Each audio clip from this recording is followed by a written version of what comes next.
തുർക്കി aviation കമ്പനിയായ സെലബിയുമായി ബന്ധപ്പെട്ട വിവരങ്ങൾ ജനം ടിവിയിലൂടെ പങ്കുവച്ചതിന് എയർ ഇന്ത്യ മുൻ ഉദ്യോഗസ്ഥൻ AV മോഹനന് ഭീഷണി. വാട്സ്ആപ്പ് കോളിലൂടെയാണ് അജ്ഞാതർ ഭീഷണി മുഴക്കിയത്. മകളുടെ മൊബൈൽ ഫോണിൽ വിളിച്ച് AV മോഹനന്റെ വിവരങ്ങൾ ആരായുകയായിരുന്നു. കഴിഞ്ഞ ദിവസം ജനം ടിവിയാണ് സെലബിക്കെതിരായ വാർത്ത പുറത്തുവിട്ടത്. ഇതുമായി ബന്ധപ്പെട്ട ജനം ഡിബേറ്റിൽ പങ്കെടുത്താണ് AV മോഹനൻ കൂടുതൽ വെളിപ്പെടുത്തൽ നടത്തിയത്. ഇതിന് പിന്നാലെയായിരുന്നു ഭീഷണി. ട്രൂ കോളർ പരിശോധിച്ചപ്പോൾ പാകിസ്ഥാൻ നമ്പറിൽ നിന്നാണ് കോൾ എത്തിയതെന്ന് മനസ്സിലായതായി AV മോഹനൻ പറഞ്ഞു.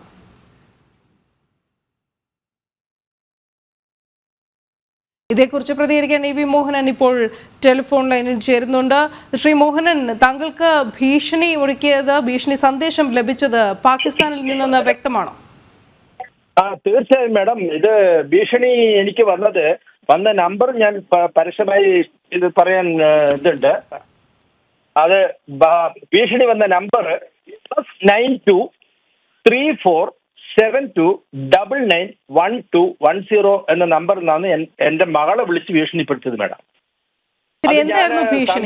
സംശയം കൊണ്ട് +91 എന്ന് പറഞ്ഞ ഇന്ത്യയാണ്, +92 എന്ന് പറഞ്ഞ ഏത് രാജ്യമാണെന്ന് അറിയത്തില്ലായിരുന്നു. പിന്നെ നമ്മളത് വീണ്ടും ട്രൂ കോളറിൽ ചെക്ക് ചെയ്തു. അപ്പോഴാണ് ഈ നമ്പർ, ഈ സ്ക്രീനിൽ കാണുന്ന ഈ നമ്പറിൽ നിന്നാണ് വിളി വന്നത്. എന്റെ മകളുടെ നമ്പറിലോട്ട് വിളിച്ചു. അവളുടെ പേര് കൃത്യമായിട്ട് പറഞ്ഞു, എന്റെ പേരും പറഞ്ഞു, എന്റെ full details immediately hand over ചെയ്യണമെന്ന് പറഞ്ഞു.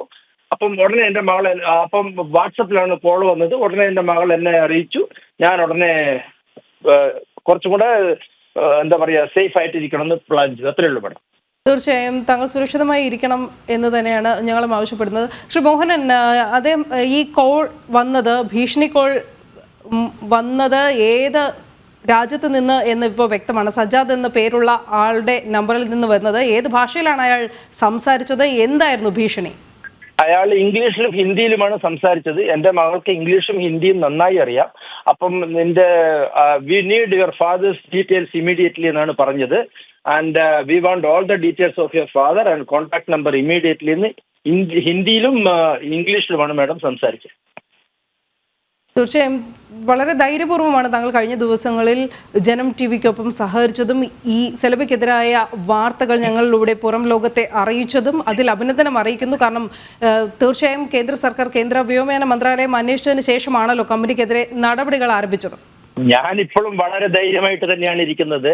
എന്നെ ഈ രാജ്യത്തിൽ ഈ പ്രധാനമന്ത്രി നരേന്ദ്രമോദിജി ഭരിക്കുന്ന അത്രയും കാലം ഇവിടെ ഒരുത്തന്റെ ഒരു രോമം തൊടാൻ അവർക്ക് പറ്റൂല എന്നുള്ളത് നമുക്ക് നന്നായിട്ട് അറിയാം മാഡം.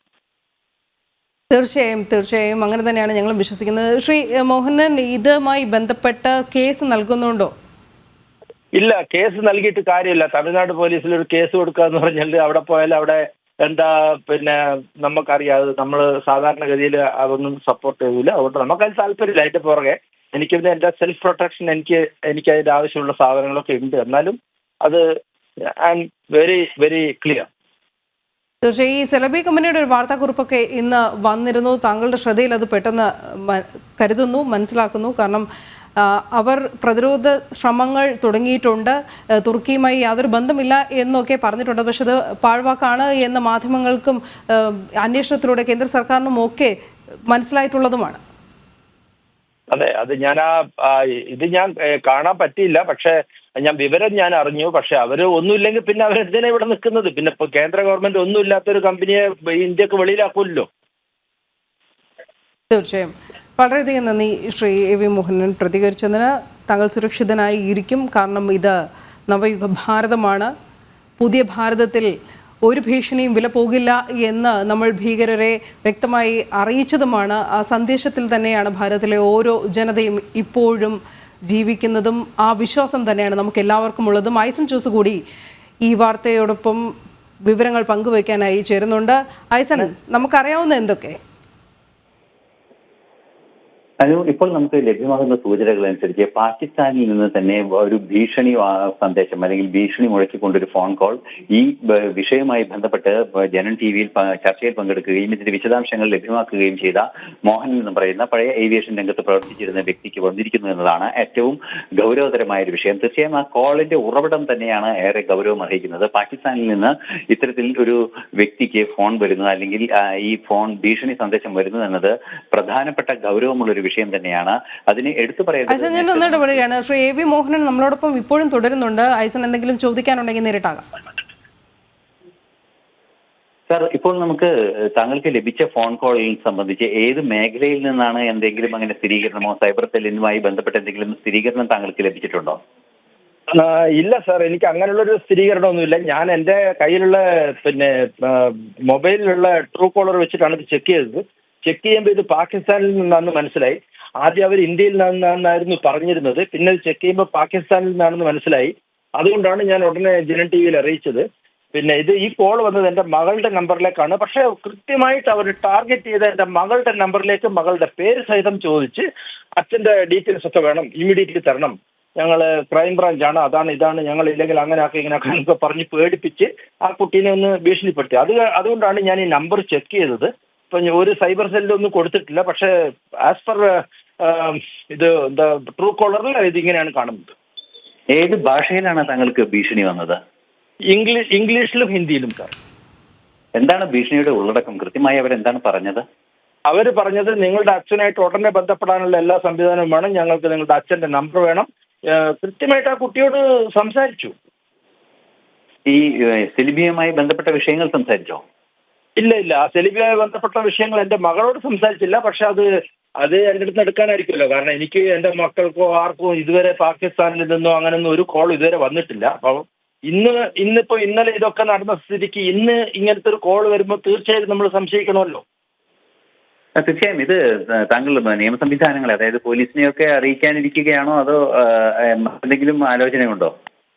ഇല്ല, തൽക്കാലം പോലീസിൽ അറിയിക്കാനൊന്നും ആഗ്രഹമില്ല. കാരണം പിന്നെ അവർ പോലീസ് വിളിച്ച് മകളോട് ചോദിക്കും, അത് ചെയ്യും ഇത് ചെയ്യും, അതൊക്കെ നമുക്ക് താല്പര്യമില്ലാത്ത കാര്യമാണ്. പക്ഷെ ഞാൻ I will take my self defence. Okay. ശരി സാർ, താങ്ക് യു. ഐസൻ, തുടരാം. തീർച്ചയായും ഈ ഭാഷ അദ്ദേഹത്തിന് വന്ന ഭീഷണി സന്ദേശം ഈ മകളെയാണ് ഭീഷണിപ്പെടുത്തിയത്, അല്ലെങ്കിൽ മകളോടാണ് വിശദാംശങ്ങൾ ചോദിച്ചത്, ക്രൈംബ്രാഞ്ചിൽ നിന്നാണെന്ന് തെറ്റിദ്ധരിപ്പിക്കുന്ന രീതിയിൽ സംസാരിച്ചു എന്നുള്ള വിവരങ്ങളാണ് ഇപ്പോൾ പുറത്തു വരികയും അദ്ദേഹം തന്നെ വ്യക്തമാക്കുകയും ചെയ്യുന്നത്. തീർച്ചയായും ഈ വിഷയത്തിൽ അതീവ ഗൗരവമുള്ള ഒരു പശ്ചാത്തലം നിലനിൽക്കുന്നു എന്നതൊരു യാഥാർത്ഥ്യം തന്നെയാണ്. ഇത്തരത്തിൽ, അതായത് ഈ കേസുമായി ബന്ധപ്പെട്ട് അല്ലെങ്കിൽ ഈ സംഭവവുമായി ബന്ധപ്പെട്ട വാർത്തകളെല്ലാം തന്നെ പുറത്തുവിട്ടത് ജനം TVയാണ്. ജനം TV ഈ വാർത്തകൾ പുറത്തുവിടുമ്പോൾ ജനം TVയുടെ ആ വാർത്ത പുറത്തുവിടുന്ന സമയത്തും അതിനെ തുടർന്നുള്ള ചർച്ചകളിലും പിറ്റേ ദിവസമുള്ള ചർച്ചകളിലും എല്ലാം തന്നെ ഇദ്ദേഹം പങ്കെടുക്കുകയും ചെയ്തിരുന്നു. ഇദ്ദേഹത്തിന്റെ അന്താരാഷ്ട്ര ഏവിയേഷൻ രംഗത്തുള്ള ഒരു എക്സ്പെർട്ടൈസ് വളരെ കൃത്യമായി അദ്ദേഹം ഇക്കാര്യത്തിൽ പ്രയോജനപ്പെടുത്തുകയും നമുക്ക് മാധ്യമങ്ങൾക്ക് കൃത്യമായ വിവരങ്ങൾ നൽകുകയും ചെയ്തു. ആ ഒരു സാഹചര്യത്തിൽ തന്നെയാണ് ഈ ഒരു ഭീഷണി ഉണ്ടായിരിക്കുന്നത്. പാകിസ്ഥാനിൽ നിന്നും എന്തായാലും ക്രൈംബ്രാഞ്ചിന്റെ ഇടപെടലോടെ ഒരു ഫോൺ കോൾ വരിക സാധ്യമല്ല എന്നതൊരു യാഥാർത്ഥ്യമാണ്. മാത്രമല്ല, ക്രൈംബ്രാഞ്ച് ആണെങ്കിൽ ഫോൺ ചെയ്യുക എന്നുള്ള സംവിധാനമല്ല. നമുക്കറിയാവുന്നതാണ്, ഇത്തരത്തിലുള്ള ഫോൺ കോളുകളിലൂടെയോ അല്ലെങ്കിൽ അത്തരത്തിലുള്ള രീതിയിലൂടെയോ അല്ല ക്രൈംബ്രാഞ്ച് ഒരിക്കലും നടപടികൾ സ്വീകരിക്കുക. നടപടി നോട്ടീസായി വരികയും അതുപോലെ തന്നെ ഉദ്യോഗസ്ഥൻ നേരിട്ടെത്തുകയും അത്തരത്തിലുള്ള നടപടികളാണ് ഉണ്ടാവുക. അതുകൊണ്ട് തന്നെ ക്രൈംബ്രാഞ്ച് എന്നൊക്കെ പറയുന്നത് ശരിക്കും തെറ്റായ ഒരു രീതിയാണ്. നമുക്കറിയാവുന്നതാണ്, ഈ അടുത്ത കാലങ്ങളിലെല്ലാം തന്നെ ഇത്തരത്തിൽ തട്ടിപ്പ് കോളുകൾ ക്രൈംബ്രാഞ്ചിൽ നിന്നാണ് എന്ന രീതിയിലൊക്കെ ഡിജിറ്റൽ അറസ്റ്റുകളുടെ വാർത്തകളൊക്കെ വന്നിരുന്നു. അത്തരത്തിൽ ക്രൈംബ്രാഞ്ചിന്റെ ഒരു സംവിധാനവും ഫോണിലൂടെ നടക്കുന്നതില്ല, അല്ലെങ്കിൽ അത്തരത്തിലുള്ള ഇടപാടില്ല എന്ന് തന്നെയാണ് മനസ്സിലാക്കാൻ സാധിക്കുന്നത്. തീർച്ചയായും അദ്ദേഹത്തിന്റെ വിവരങ്ങളും വിശദാംശങ്ങളും ചോദിച്ചറിയുന്നതിന് മകളെ ഫോണിൽ വിളിച്ചിരിക്കുന്നു എന്ന് പറയുന്നത് തീർത്തും ഗൗരവമുള്ളൊരു വിഷയമാണ്. അടിയന്തരമായ വിഷയം ഉത്തരവാദിത്തപ്പെട്ടവർ ഏറ്റെടുക്കേണ്ടതുണ്ട് എന്ന് തന്നെയാണ് പ്രാഥമികമായി നമുക്ക് മനസ്സിലാക്കാൻ സാധിക്കുന്നത്. ശരി, ഐസൻ ജോസാണ് വിവരങ്ങൾ നൽകിയത്. നേരത്തെ നമ്മളോട് പ്രതികരിച്ചത് മുൻ എയർ ഇന്ത്യ ഉദ്യോഗസ്ഥനായ ശ്രീ AV മോഹനൻ.